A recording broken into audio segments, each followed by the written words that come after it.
കർത്താവിൽ ആശ്രയിക്കുന്നവർ അചഞ്ചലമായി എന്നേക്കും നിലകൊള്ളുന്നു. സീയോൻ പർവ്വതം പോലെയാണ്.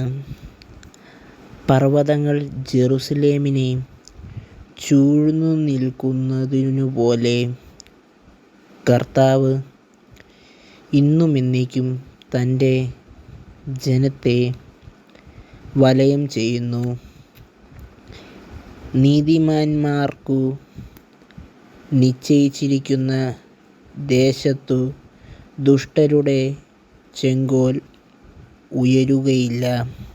നീതിമാന്മാർ തിന്മ ചെയ്യാൻ ഉതരുകയോ ഇല്ല. കർത്താവ് നല്ലവർക്കു ഹൃദയ പരമാർത്ഥതയുള്ളവരായിരിക്കുവിൻ. ദൈവത്തിനായി നിങ്ങൾ ഈ ചാനൽ സബ്സ്ക്രൈബ് ചെയ്യുക.